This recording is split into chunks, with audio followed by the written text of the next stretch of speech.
इंसान को मोटिवेटेड रहने के लिए एक सर्टेन लेवल का स्ट्रेस आवश्यक है, लेकिन हमें ये देखना है कि वो जो स्ट्रेस है वो डिस्ट्रेस में ना बदल जाए। पहली बात मैं ये कहूँगी। अब बच्चों के लिए एक दो चीज़ें मैं बताना चाहूँगी। अटेंशन और कंसंट्रेशन कैसे स्ट्रेस से प्रभावित होते हैं, पेरेंट्स भी सुन लेंगे तो वो बाद में जाके बच्चों को ज़्यादा अच्छी तरीके से बता पाएंगे। तो एक बेल कर्व मान लीजिए आप, एक ऐसा एक कर्व है, कर्व की एक पीक है। जब ऑप्टिमम स्ट्रेस होता है तो हमारी अटेंशन और कंसंट्रेशन पीक पे रहती है, लेकिन जब डिस्ट्रेस होता है तो बॉडी में ऐसे हार्मोन्स निकलते हैं, ऐसी चीज़ें निकलती हैं जो कि अटेंशन कंसंट्रेशन को खराब कर देती हैं। तो उसमें करी हुई जो पढ़ाई है वो किसी काम की नहीं होती। अब वो डिस्ट्रेस जो है वो एनवायरनमेंट से भी हो सकता है, बच्चे का खुद का भी हो सकता है।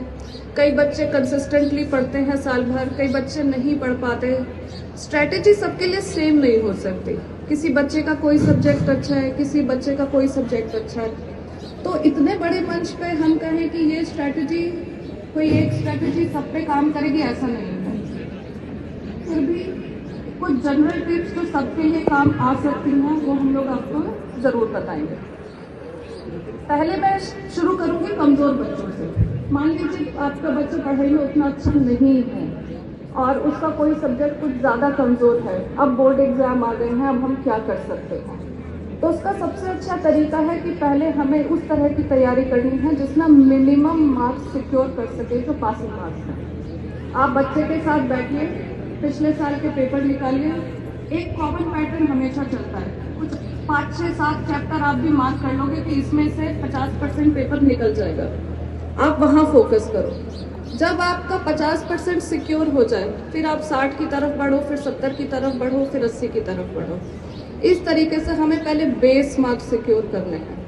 सिमिलरली अगर बच्चे जब पेपर अटेम्प्ट करते हैं, आप सबसे पहले ये देखो कि मैं कौन सा पेपर में कौन सा क्वेश्चन आराम से कर लूँगी। टाइम मैनेजमेंट बड़ा इंपॉर्टेंट है। एक मुश्किल सवाल के लिए आप बाकी का पेपर को कॉम्प्रोमाइज़ नहीं कर सकते, तो पहले जो आता है वो कर लें। एक बार आपको सिक्योरिटी, अच्छा ये भी आ रहा है, ये भी आ रहा है, ये भी आ रहा है, चलो मुझे इतना तो आ रहा है, तो कॉन्फिडेंस बढ़ेगा और चांस है कि उस कॉन्फिडेंस में आप जो मुश्किल सवाल है वो भी सॉल्व कर लो। लेकिन पहले ही सवाल में बहुत टाइम लग गया, अब टाइम कम बच गया, तो पता चला जो सवाल आप ठीक कर सकते थे वो भी गलत होने का चांस है। जो बच्चे टॉपर के लिए एम करते हैं, जो उनके लिए एक एक मार्क इम्पॉर्टेंट है, उन बच्चों से मैं ये कहूँगी कि आप रिलैक्स रहो। देखो ऐसा होता है कि अगर मैं आपने हम सबने गेम खेला होगा कि पार्टीज़ में, हम लोगों के टाइम में हम छोटे थे तो बड़ा खिलाते थे, अब तो पार्टीज़ अलग तरह की होने लगी बच्चों की, कि एक रुमाल में 10 चीज़ें रख दी जाती थी, बच्चों को एक कॉपी पेन दे दिया जाता था और बच्चों से कहते थे हम 1 मिनट के लिए दिखाएंगे, आपने उसको हटा लिया और हर बच्चे को उसका नाम लिखना होता था। तो जो बच्चा सबसे ज़्यादा नाम लिख देता था वो बच्चा जीत जाता था। बताना मैं क्या चाहती हूँ कि आपका जो ब्रेन है, अगर मैं 1 मिनट में 5 फैक्ट बताऊं तो दिमाग में जाएंगे, अगर मैं 1 मिनट में 50 नई चीज़ें बता दूं तो दिमाग में नहीं जाएंगी। तो ब्रेन को ऑप्टिमल फंक्शन करने के लिए बहुत ज़्यादा पढ़ते जा रहे हो, बीच में ब्रेक नहीं ले रहे हो, तो वो चीज़ दिमाग में आपको लग रहा है समझ में आ रही है, पर वो आपकी मेमोरी में नहीं जाएगी और भूलेगा इंसान तब जब उसके दिमाग में जाएगी। आपको इसका थोड़ा सा और एक एग्जाम्पल देती हूँ। सबके यहाँ कुरियर आते हैं, आप लोग 50 जगह हम लोग OTP यूज़ करते हैं।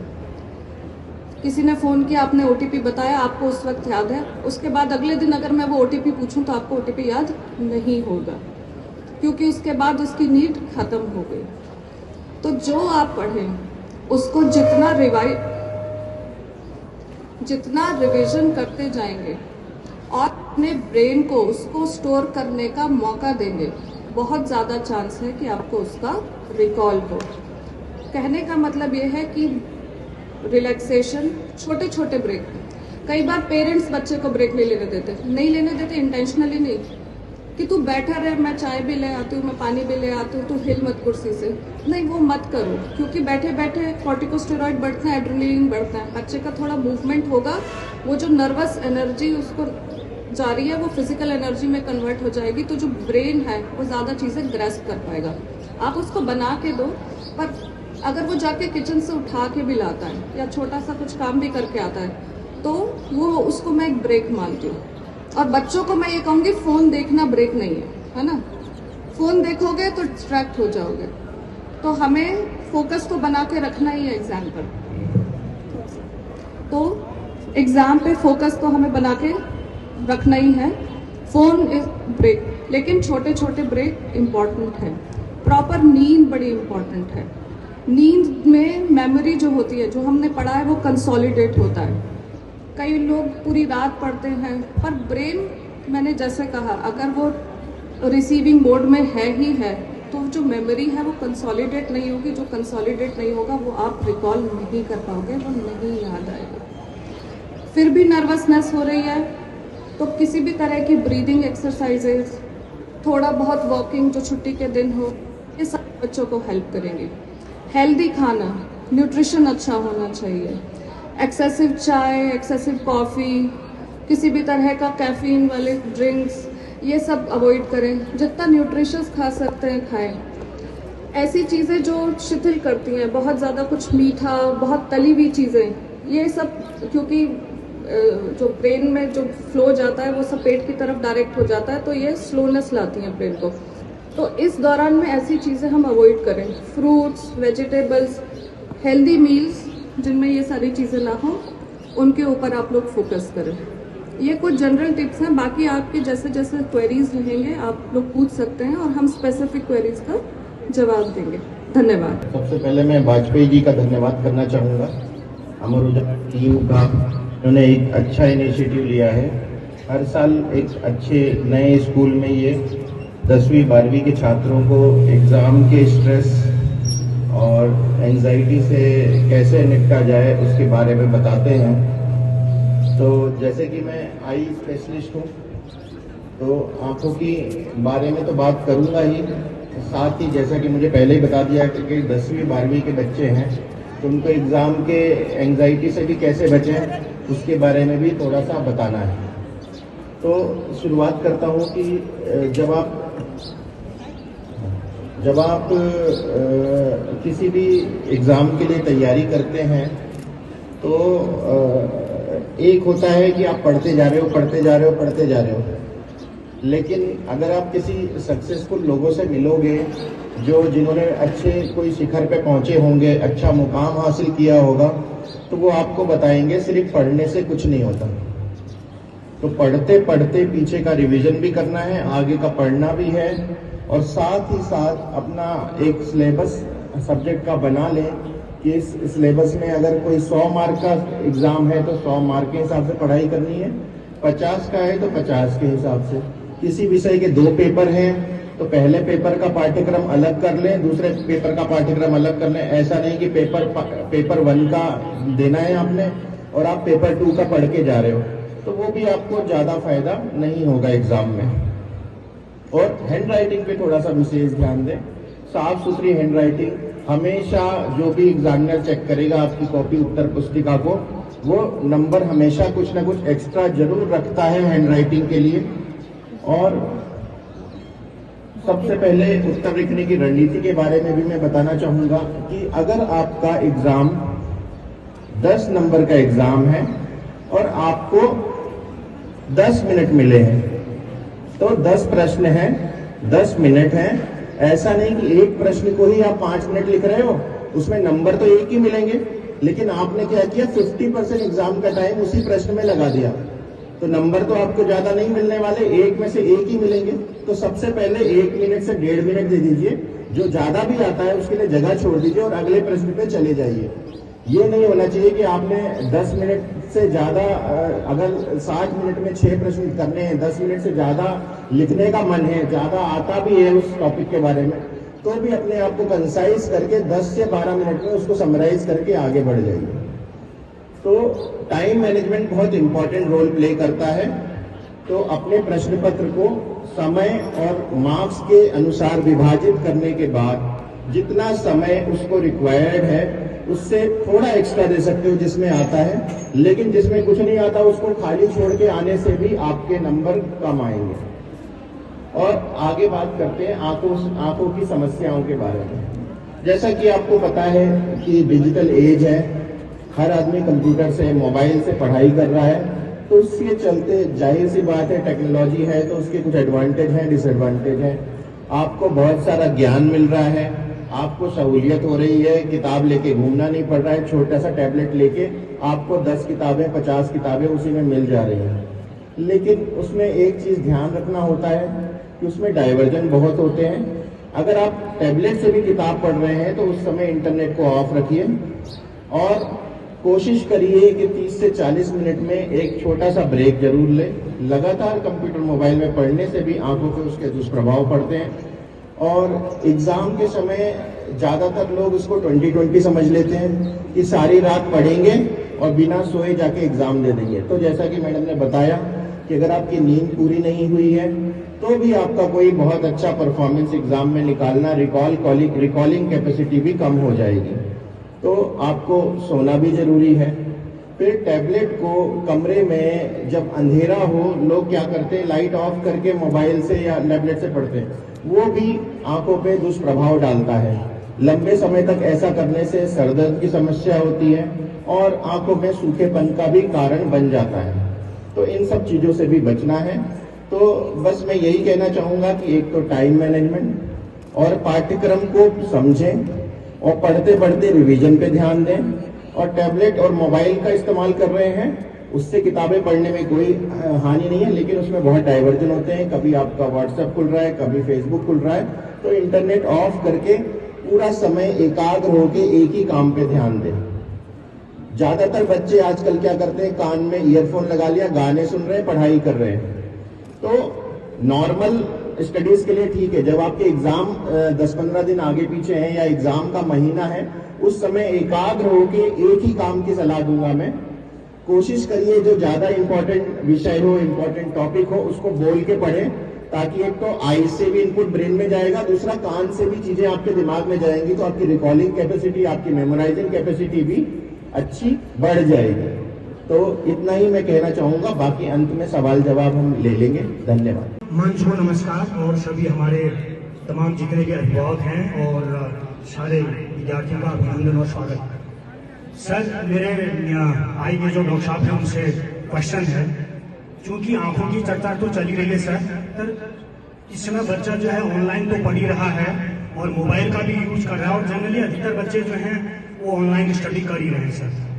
तो मेरा ये आपसे निवेदन है, कौन सी ऐसी आई ड्रॉप यूज करना चाहिए, नंबर 1, उसका नाम प्रॉपर बता दीजिए, और कौन सी ऐसी डाइट लेना चाहिए जिससे अच्छे से मिनरल, विटामिन और ताकि अच्छा सा न्यूट्रिएंट्स हमारे विद्यार्थियों को मिले, जिससे कि आंखों में कोई दिक्कत ना हो और बॉडी के अंदर भी एनर्जी मिलती रहे। कि कौन सा ड्रॉप डालें, ऑनलाइन पढ़ाई लंबे समय तक कर रहे हैं, तो इसमें हम लोग मेडिकल लैंग्वेज में टीयर सब्स्टिट्यूट बोलते हैं। उसके अंदर कार्बोक्सीमिथाइल सेलुलोज होता है, उसमें बहुत सारी कंपनी की दवाएं आती हैं, वो ले सकते हैं।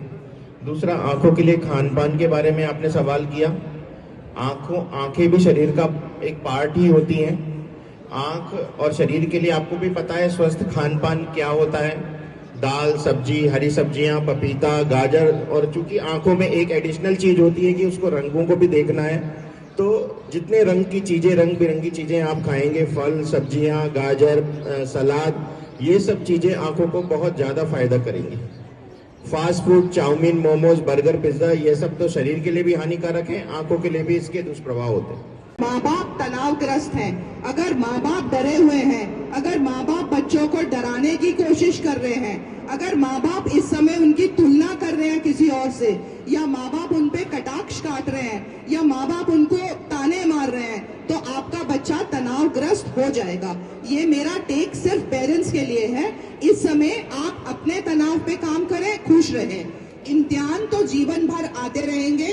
आपने अपने एक बच्चों के सामने एक रोल मॉडल बन के खड़े होना है और आपने अपने बच्चों को बताना है कि डरने की तो कोई बात ही नहीं है, क्योंकि जीवन भर एग्जाम्स देने हैं। लेकिन बच्चा आपको देख के आगे बढ़ेगा।